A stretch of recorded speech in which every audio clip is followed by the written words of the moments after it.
I'll go ahead and get started just because the intro is just a couple minutes and then we'll bring up our presenters. Good morning, everyone, and welcome to the October virtual learning session. The virtual learning series is hosted by the Region 4 Steering Committee for the regions. I can't speak this morning, I apologize. The virtual learning series is hosted by the Region 4 Steering Committee for the Regional Healthy Communities Coalition and Alliances. The virtual learning series covers a different topic each month, and this month we have two dynamic speakers to talk about breast health and menopause health. I want to review a few things before we get started. A disclaimer: internet connections are great, but they give us trouble every now and then. So if the session were to end before 9:30, please rejoin after 5 minutes. We do have a backup in place. Everyone is on mute during the presentation, as well as your cameras are off. The session is being recorded and the link will be sent to all participants after today. The Q&A session will be at the end after both presenters, but you can welcome to type in your question in the chat at any time. If you're having a bad connection, you may want to turn your camera off because that seems to help boost connections. I'd like to bring up our first speaker for today, Miss Adrienne Huguet of Opelousas General Health Systems. She's the nurse navigator over there. Adrienne, I'll turn it over to you. Thanks, Renee. Good morning, everybody. My name is Adrienne Huguet. I am a certified breast nurse navigator here at Opelousas General Hospital. And in honor of October, which is Breast Cancer Awareness Month, we will be giving a presentation on breast cancer awareness. All right, let's get started. So let's start with breast cancer facts and figures. According to the breastcancer.org, breast cancer is the most common diagnosed cancer among American women. It's actually the second highest in death rates in the US, coming behind lung cancer, which is first. About 1 in 8 US women will develop invasive breast cancer over the course of her lifetime. About 1 in 833 US men will develop invasive breast cancer over the course of his lifetime. Non-Hispanic white women have the highest overall risk of developing breast cancer, and African American women are more likely to develop a more aggressive advanced stage breast cancer before the age of 45. Only 5 to 10% of all breast cancers are inherited, which means that about 85% of breast cancers occur in women who have no family history of breast cancer. So what causes breast cancer? There's no single thing that's responsible for causing cells to become cancerous. However, there are many risk factors that can lead to breast cancer. So here are some of the risk factors that we cannot change. Of course, age. As we age, our risk for breast cancer does increase. Race, as we talked about in the previous slide, can increase your risk for breast cancer. Genetics, if you have a first-degree relative, first degree would be a mother, father, brother, sister, or child that has breast cancer, you are 2 times more likely to develop breast cancer. Breast density, the age your period started and the age you go through menopause, of course, all of that has to do with hormones.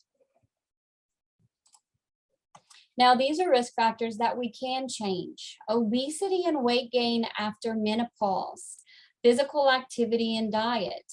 You are 1.5 times more likely to develop breast cancer if you are overweight and 2 times more likely to develop breast cancer if you are obese. Now, menopausal women who get 1.5 to 2 hours of physical activity a week can actually lower their risk of developing breast cancer by 10 to 20%. Alcohol consumption and smoking can also increase your risk for breast cancer. Smoking by as much as 12% in comparison to those women who have never smoked before.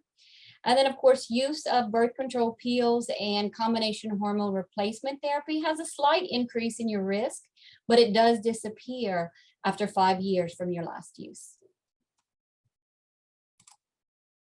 So what do we do? Early detection. Early detection is probably the best method in reducing your risk from dying from breast cancer. You can begin with self-breast exams in your 20s. Make sure to perform these the same time each month when your breasts are not tender or swollen. And anything that you find that's out of the ordinary, definitely report to your primary care provider or your OBGYN. Clinical breast exams, these are exams that are given by a licensed professional. It could be your doctor, your nurse practitioner, or your OB doctor. These can take place every 1 to 3 years, beginning in your 20s and 30s. And then, of course, there's mammograms. Mammograms generally begin at the age of 40. They can detect early breast cancer and reduce the risk of dying from breast cancer by 15 to 20%. So breast cancer screening mammograms. When and how often should I perform a screening mammogram? As I mentioned prior to, women starting at the age of 40, between 40 and 44, you have the choice to begin annual mammograms. That should continue through the age of 55. Once you reach 55, if you would choose to go to every 2 years, that is definitely a discussion that you can have between you and your care provider. Screening should continue as long as a woman is in good health and is expected to live 10 more years or longer. So what to expect from a screening mammogram? Mammograms are low-dose x-rays of the breast, and they're used to check for breast cancer before symptoms occur. During a mammogram, each breast will be squeezed or compressed between 2 plates, and this separates the tissues, and then they'll take the pictures. They can be uncomfortable. Excuse me, guys.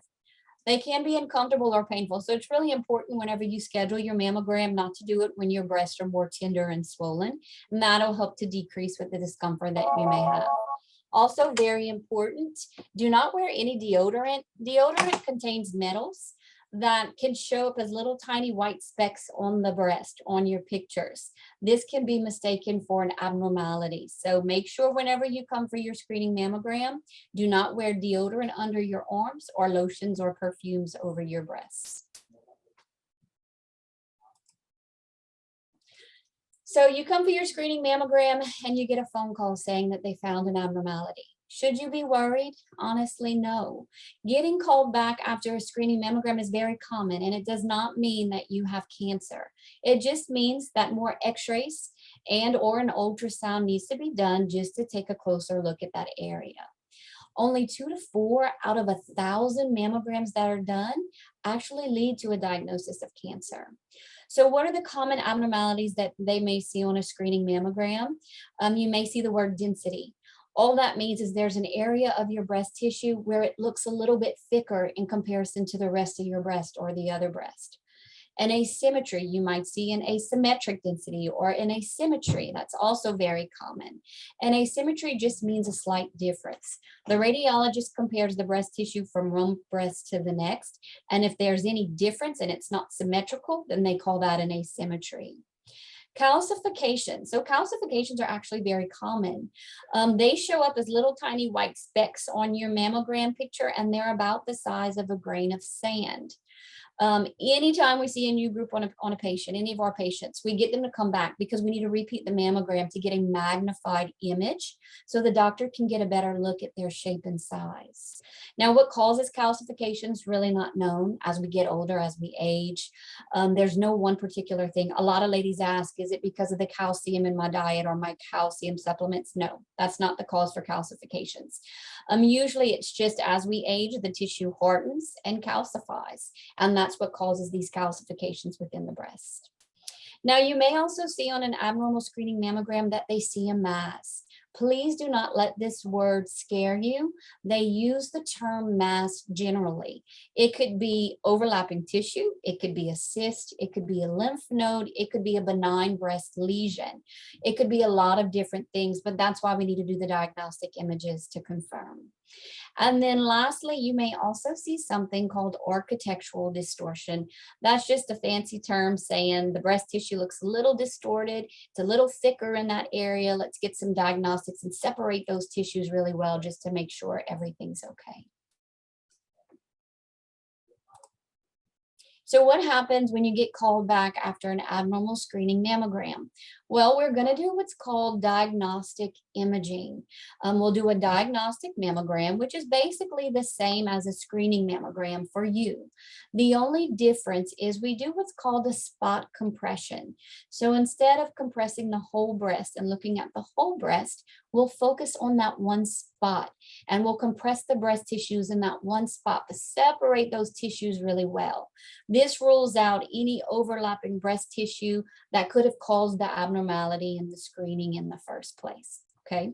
In the diagnostic mammogram, if you had calcifications, they'll also do that magnified picture of that area where they see the calcifications. Now, if it's something that's a lesion or a mass or anything that's still there after that mammogram, then they're going to do the ultrasound. Okay. The ultrasound gives them a more definitive diagnosis of what it is that they see. They can determine from the ultrasound, does this look like a cyst? Does this look like a benign breast tumor? Is this just overlapping dense fibroglandular tissue? So the ultrasound is just a little bit more definitive.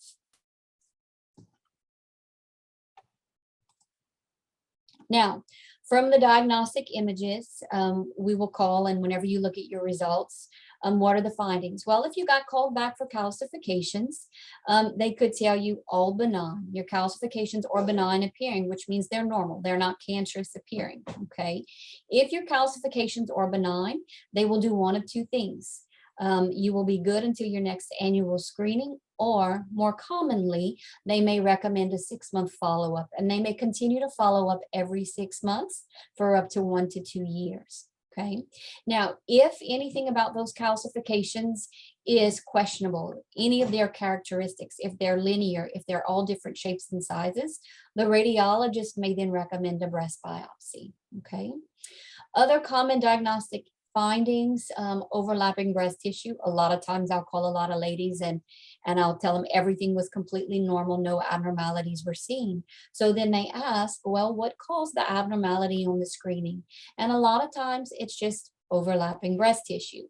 Now, what causes that? That's positioning. Every time you come in for a screening mammogram, it's impossible to put your breast in the exact same position on those two plates and compress the same way. So when you compress the breast tissue, it can cause some of the tissue to bunch up together. And that's what causes the thickness. That's what causes the abnormality. The diagnostic mammograms clarify all of that, and that lets us know if there's anything there at all. Okay. It could be dense fibroglandular tissue. That's a common finding as well. Breast cysts, lymph nodes, and benign breast lesions. So a lot of patients have a lot of questions about cysts and benign breast lesions. Well, what does that mean? Do I have to have them removed? The answer to that is usually no. Breast cyst and benign breast lesions such as fibroadenomas, that's a common one. They are hormone related and they do not cause breast cancer. The worst that they do is cause tenderness and discomfort within the breasts. Now, the nature of cysts, some cysts can come and go, some cysts you always have. They can increase in size and shrink again. They're hormone related. Same thing with fibroadenomas. They're also hormone related and can grow. Now, if anything should become too uncomfortable, too painful, always follow up with your care provider to see anything more that you can do moving forward. And then, of course, lymph nodes. A lot of times we'll see some lymph nodes that are slightly enlarged. Lymph nodes are just our body's natural immune response to any type of virus, cold, anything in our body. Just our lymph nodes cleans out our blood in our system. Okay. All right. So with all normal findings, you'll return back for your next annual screening. Sometimes you'll see a finding that's a BI-RADS 3, and it'll say probable benign findings. I know that probable word sometimes scares the patient as well. All that means is from what the doctor can see, it's all benign appearing and it's normal appearing, but they just want to continue to follow up just to make sure there aren't any changes. You could have a follow-up in 3 months. You could have a follow-up in 6 months, and that follow-up can continue for up to 1 to 2 years as well. After 1 to 2 years with no changes in those findings, they'll put you back on a routine annual screening. Now, What if I'm told that I need to have a breast biopsy? That area could be suspicious for cancer. So the doctor will recommend a biopsy. And I can tell you that 80% of breast biopsies are actually benign. Why is that? Because the doctor's always going to err on the side of patient safety. If they have any question about a characteristic, if they're not 100% sure that this is a benign lesion, then they're going to recommend a breast biopsy because we want to make sure it's nothing we need to be concerned with. So if you have to have a breast biopsy, it's really not an invasive procedure. We don't put our patients to sleep. We don't get pain medicine, anesthesia, none of that. It's a simple procedure where we numb the breast. We remove a small piece of breast tissue using a needle. They mark that area. And then that specimen is sent to pathology to see exactly what it is, okay? Patients are awake for this procedure. Most of them don't have any pain at all or discomfort. Now, the type of biopsy you have depends on the finding that has been found on the diagnostic images. If it's calcifications that they want to biopsy, then the biopsy is going to be what's called a stereotactic biopsy. This biopsy is actually done with the mammogram machine.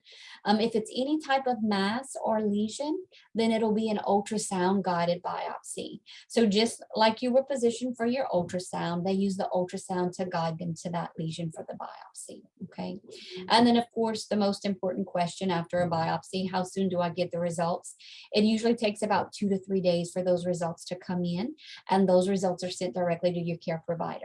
So usually your care provider is the one who will give you the results of your biopsy, okay? So what happens if they tell me that I have cancer? After being diagnosed with breast cancer, your doctor will want to refer you to a surgeon. Once the surgeon receives the final pathology, they will discuss your surgery options with you, as well as refer you to a medical oncologist and or a radiation oncologist. Now, it's very important to understand that there are no two breast cancers that are the same. So if you have a friend or a family that had a breast cancer and they did this, or that doesn't mean that you're going to be treated the same way. Treatment is patient specific. It's determined by your medical history, your age, the stage of the cancer, and that's determined with the size of the cancer. Are there any lymph nodes involved? And if any other organs are involved as well. And then also by the subtype. Is your cancer estrogen or progesterone related or HER2 related? So there's so much that goes into treatment. All of that treatment is determined by all of those markers that are seen on your pathology report. Okay, and lastly, I do have some pictures just to give you guys an idea. Hopefully you can see them pretty well. This is an example of a normal fatty breast. So you see how most of it is dark. You can see really well through the breast tissue. This is an example of a dense breast on a screening mammogram. So you can see how the tissue is thicker and it's white. That's a dense breast. Sometimes with the density, I know that was one of your risk factors. It's harder to see with dense breasts if there's anything hiding behind the tissue, which is why for a lot of ladies who have dense breasts, when they come in for their annual screening mammogram, they will also get a screening ultrasound to check the tissue as well. Now, I don't know if you can see this. This is an example of some calcifications seen on a breast. This is from a screening mammogram. You see all these little tiny white specks in here? That's what the doctors see. These are calcifications here. So this is from a screening. If they see a new group, you're going to get called back and do a diagnostic. So this is the magnified image. So now you can see a better picture of all those little white dots. And from this picture, the doctor will determine whether or not you need to have it biopsied or if we're just going to monitor. Now, why would you have to have calcifications biopsied? Calcifications can be a sign of the beginning stages of breast cancer. It's actually a stage 0. If your biopsy is positive, I'm sorry, guys, my work phone's going off.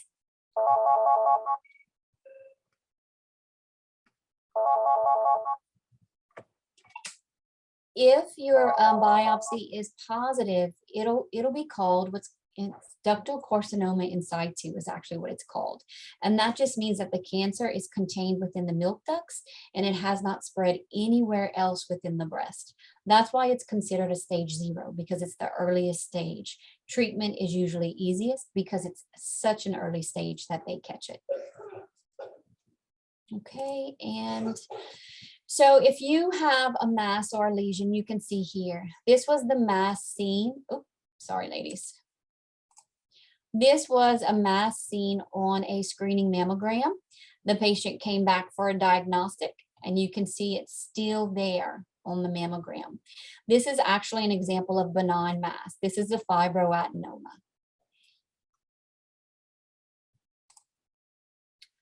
Now, this was a patient that came in and the doctor saw an area of distortion here on the top of the breast. When they came back for the diagnostic images, this is what they see. This patient was not a palpable lump, came in for a routine annual screening. The doctors found this area and it ended up being a malignant mass.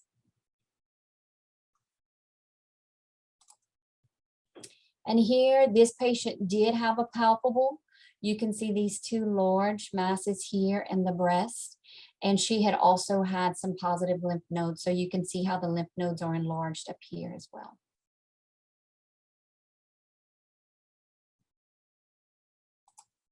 Okay, and that's my presentation, ladies. Thank you so much.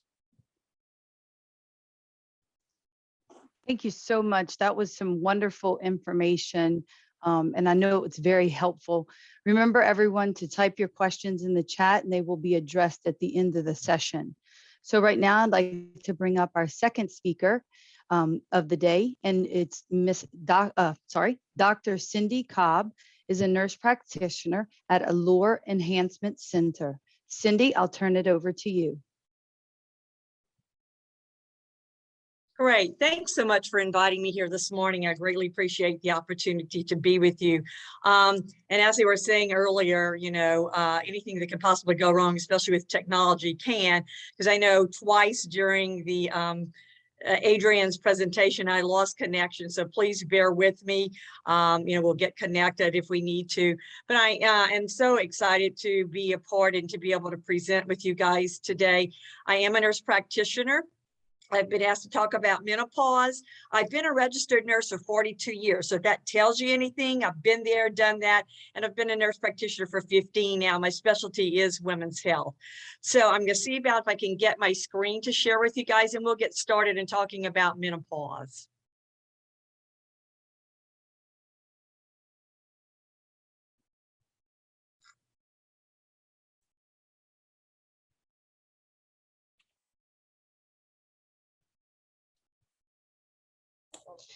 Okay, Cindy, just let me know if you're having trouble and I'll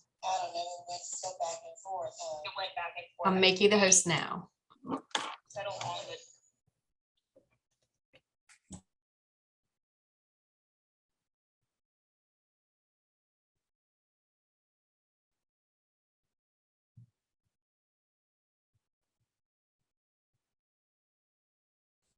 Okay, I think I'm screen sharing. Are we there?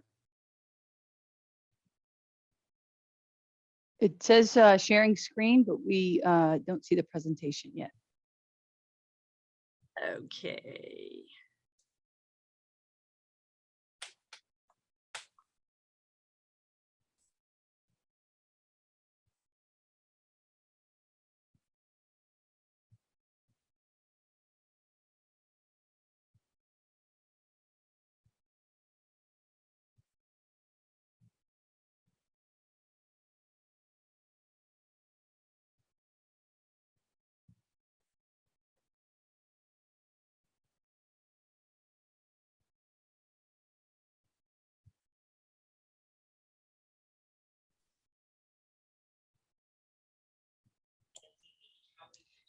Okay, It should Cindy, be at the bottom, the share screen. Yeah. Okay. No, I just had to run through because it kicked me off for some reason. We lost internet connection. I'm sorry. That's no okay. We worries. appreciate you being here today.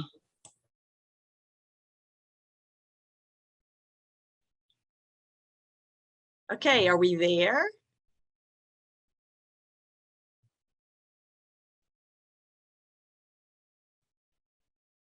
Are you able to see the screen? No, not yet. No. Oh, I can't believe.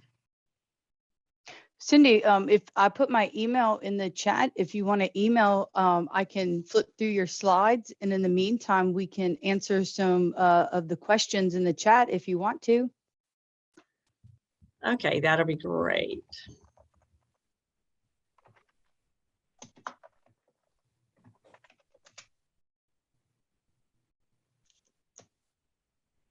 Okay. All right. First question is, if you have dense breasts that are always requiring to get an ultrasound, would it be best to get an MRI or just do the ultrasound? MRIs are beneficial. However, it's a lot more extensive. I would definitely have that conversation with your care provider.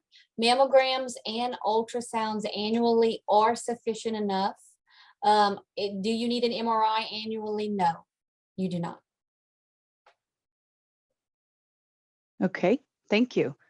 Next question is it hard to do breast cancer screenings / mammograms on small breasts? Example, size A.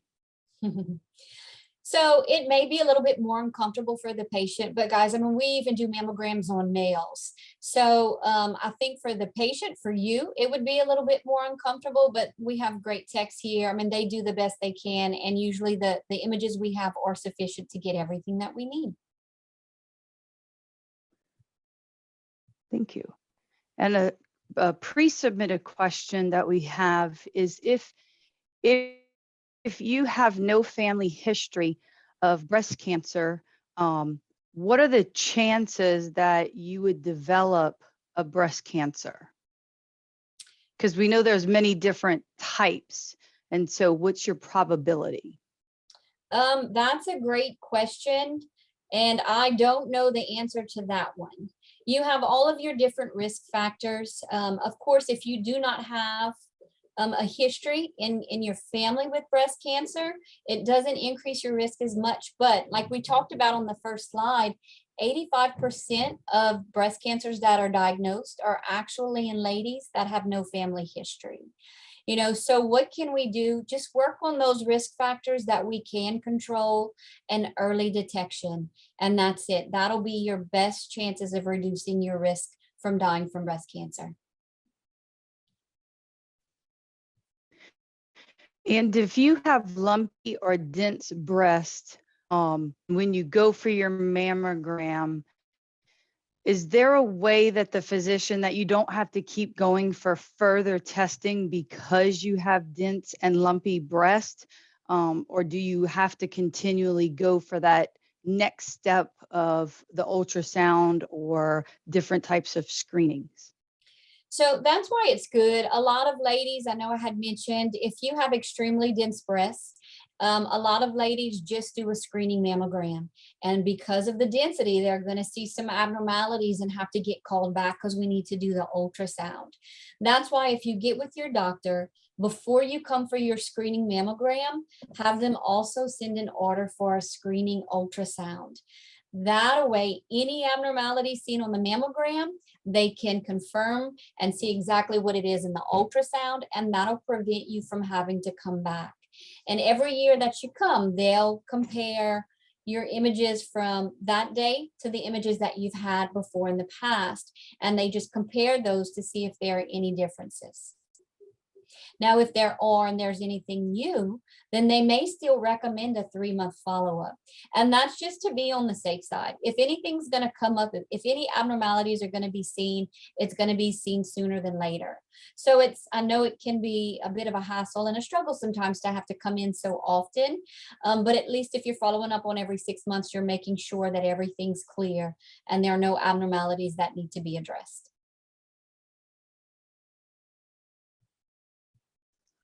Okay, there's one, this was a follow-up to the first question about the dense breast and the ultrasound and the MRI. After your comment, the chat was oh wait, what happened to my chat? Sorry. Was that when the person went, they were told that they could not do it in the same time, like the mammogram and the ultrasound. Mhm. So if every facility does it differently. There are some facilities that if you go in for your screening that same day, you can get your diagnostics done. Here at Opelousas General, we don't do it that way. If you're only scheduled for a screening mammogram, they'll do the screening mammogram. And if there are any abnormalities, you will have to get called back to do an ultrasound. However, if the doctor sends the correct order, it has to be one order for a screening mammogram and a separate order for a screening ultrasound, and both are scheduled. You will be able to have both done on the same day without having to get called back. Did that help? Yes, thank you Okay. so much. We appreciate it. Sure, And I you're see welcome. that Dr. Cobb is able to get her screen up, so we'll go ahead and pause our questions. Great questions, everyone. Please continue to put them in the chat. And Dr. Cobb, we'll turn it over to you. Great, great, great. So everyone can see the presentation now. Okay, awesome. Yes. Okay, so exactly what is menopause? Officially, it's determined to be 12 months without a menstrual cycle, without a menstrual period. It's actually a natural biological process that happens to every woman. For most people, it's experienced usually around age 40 to 50. Average age for the women in the United States is age 51. And 1.5 million women go through it every year. Often involves many troublesome symptoms, such as vasomotor symptoms. Hot flashes is what most of us are familiar with. Vaginal dryness, decreased libido, such as decreased sex drive, trouble sleeping, feeling tired, and joint pain. Symptoms do vary with all of our patients, or with all of our, oh goodness. Symptoms do vary. They can vary from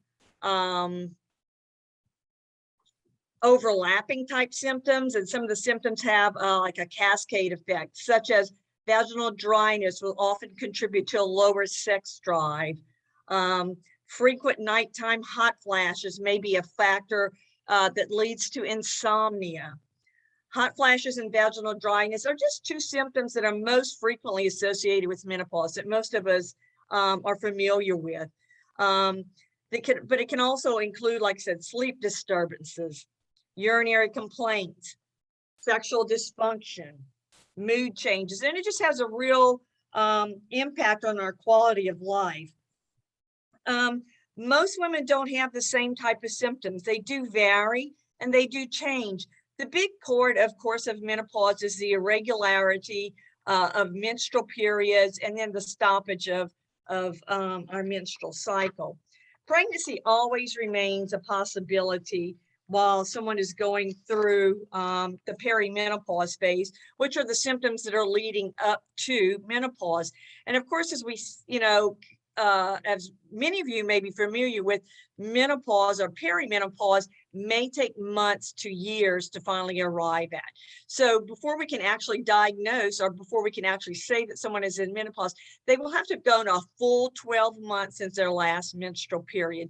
So for some people, it does take months, it does take years, where they may suffer from or be a victim of, so to speak, these symptoms that we're talking about today.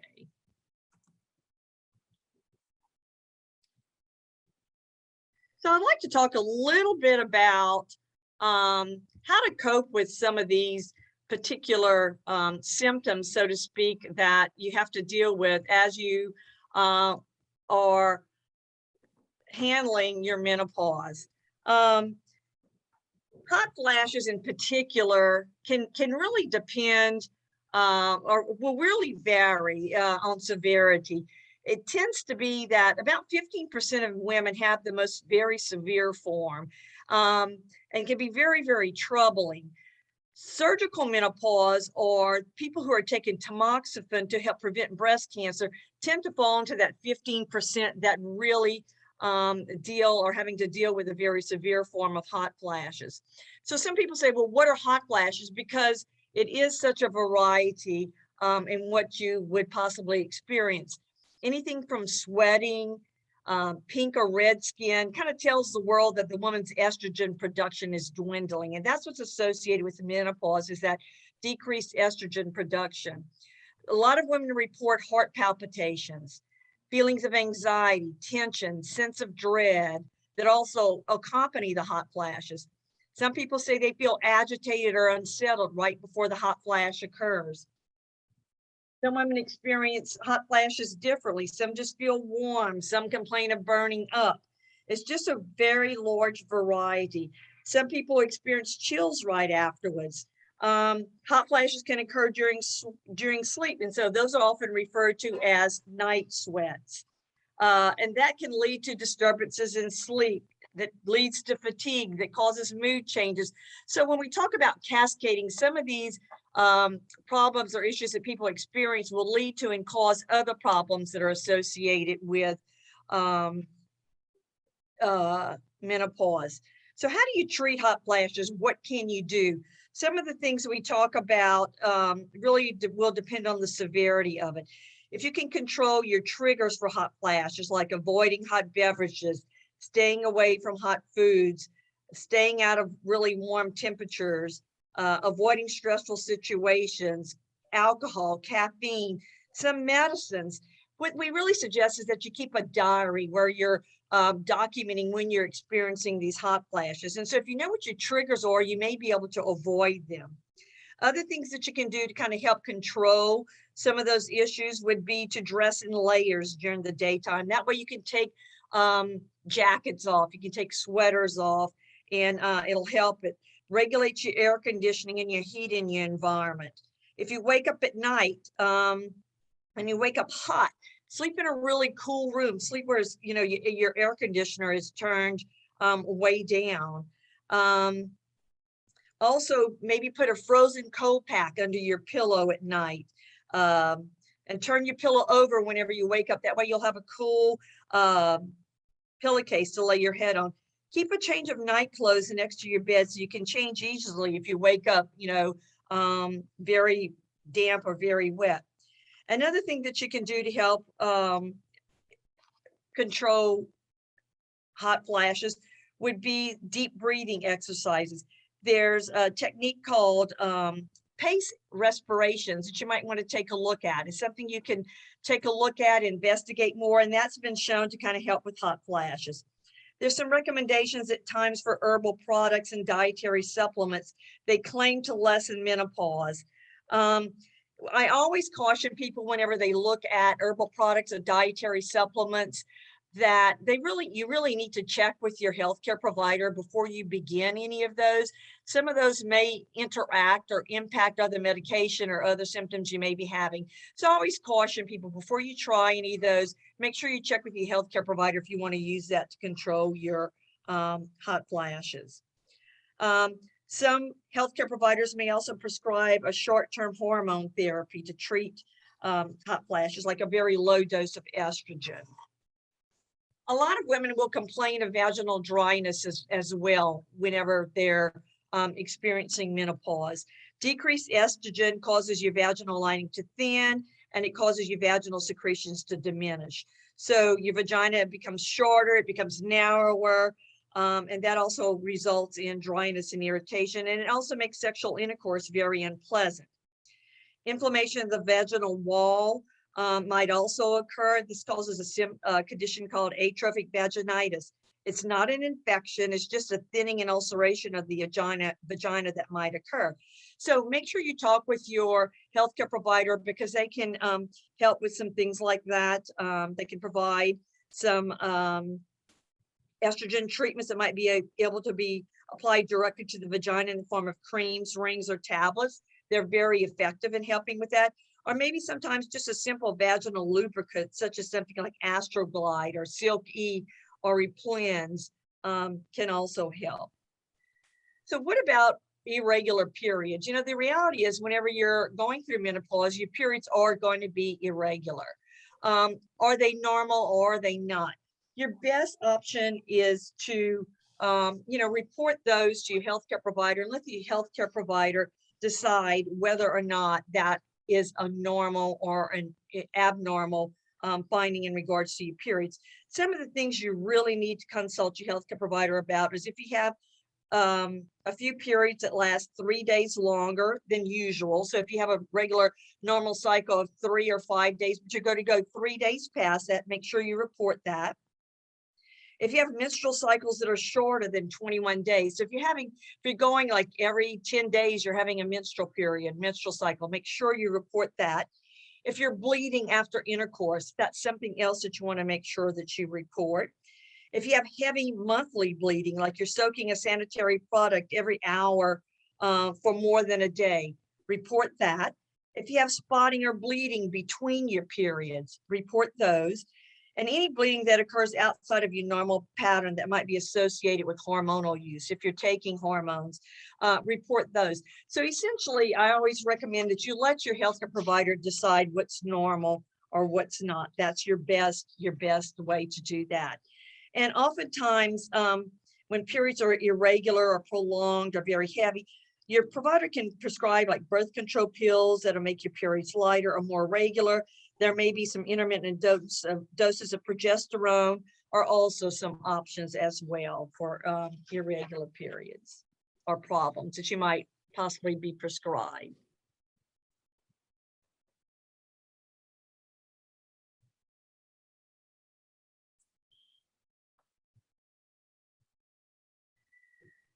So we talked a little bit about your night sweats and what you can do with that, you know, in regards to your sleepwear, keeping your room cool, your sleep problems. You can also possibly, there's an option for some temporary medications to help with that. Mood swings tend to be more common during perimenopause. They do find that there's no direct link between mood and diminished estrogen that's been proved, but they often recommend lifestyle changes like get more sleep, get regular exercise, use some stress control methods. There's herbs and also regular prescriptive medications that can help with mood changes that you might be experiencing. Those things tend to be what you really need to discuss with your healthcare provider if it's become excessively troublesome.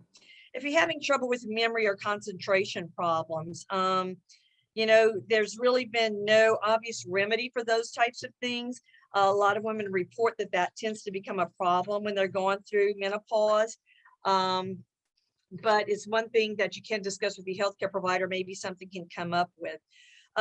We talked a little bit about insomnia and health, your hot flashes causing sleep disruption and what you can do to control that. Low sex drive, you know, we've kind of discussed how to address some of that a little bit earlier in regards to vaginal lubrication and those types of things. Some of the other problems that are reported or symptoms are weight gain, you know, that are affiliated and associated with perimenopause. We really recommend that you eat less and exercise more.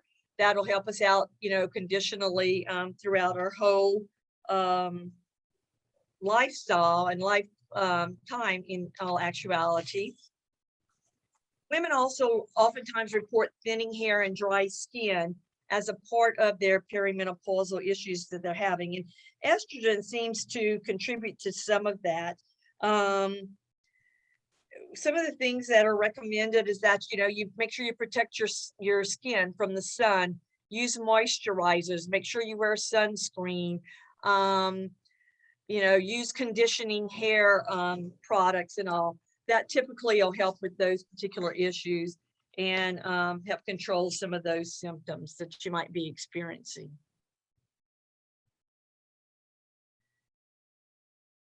So people often ask, what causes all those symptoms? What's causing people to have menopausal or perimenopausal issues? Of course, as we age, you have your naturally declining reproductive hormones.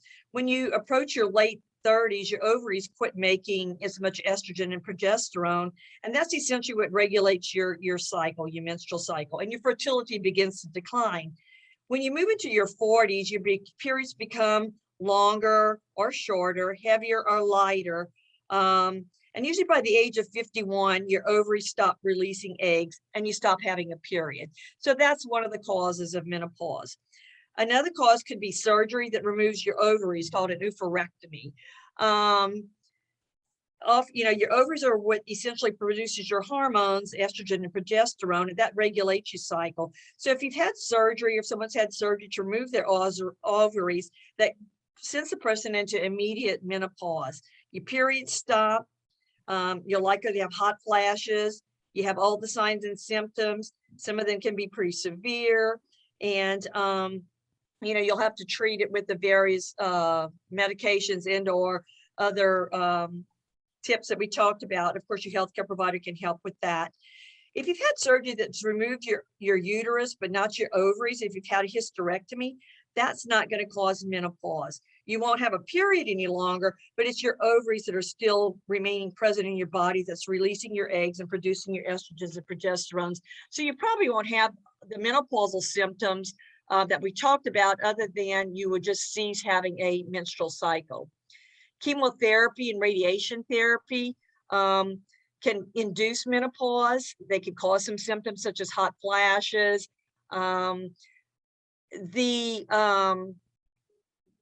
Menopause or ceasing of menstruation and fertility is not always permanent following chemotherapy. So birth control measures are usually still recommended and should be desired. Radiation therapy also may affect your menopausal symptoms or send you into menopause, because it's going to affect your ovary function if your radiation is directly onto or directed at your ovaries.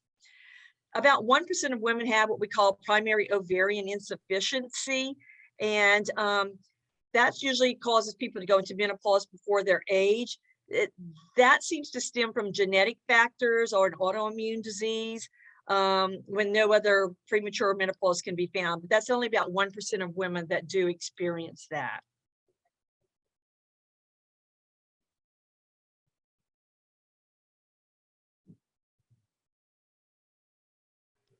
So some of the big things that that are concerning to most of us are after menopause, certain medical risks seem to increase.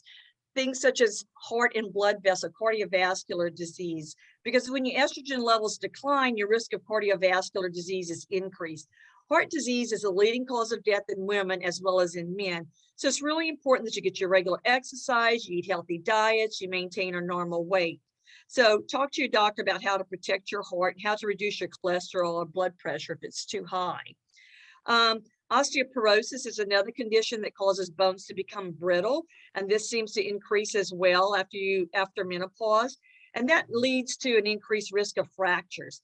So during your first years of menopause, you may lose your bone density at a very rapid rate. Postmenopausal women with osteoporosis are especially susceptible to fractures in their spine, their hips, and their wrists. Urinary incontinence is another issue that may become a problem for you after menopause. You'll experience frequent, sudden, strong urges to urinate, involuntary loss of urine with coughing, laughing, or lifting. Some of the things we suggest for that are pelvic floor exercises of those muscles, like Kegel exercises. Sexual function also decreases due to decreased moisture production and loss of elasticity. We discussed some of the ways that you can control or work with that. Again, weight gain are also tend to be more prominent after you go into menopause. One of the big things that I really want to stress is that you see your doctor, your healthcare provider during and after menopause for preventive health care and any other concerns. It's very important that you follow and maintain your health screenings. You get your colonoscopies, you get your mammograms, you have your triglyceride screenings, and any other screenings that your healthcare provider might recommend. the big thing is always seek medical advice if you have bleeding from your vagina after menopause. Very, very important to follow up with, and very important to get some advice on that.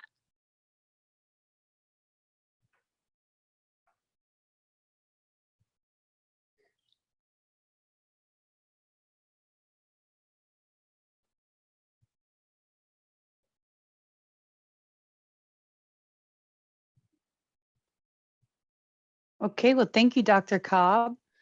We do have a pre-submitted question for you today. How do you know that you're entering into menopause? Is there a specific age or signs that you should watch for?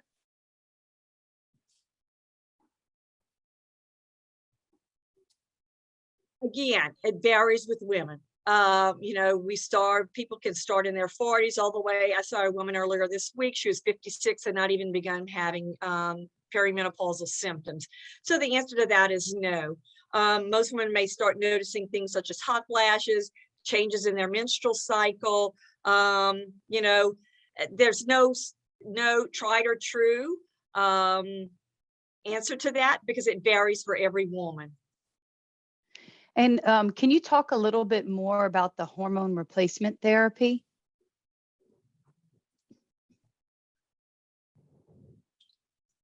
Hormone replacement therapy can be made in a varied different ways.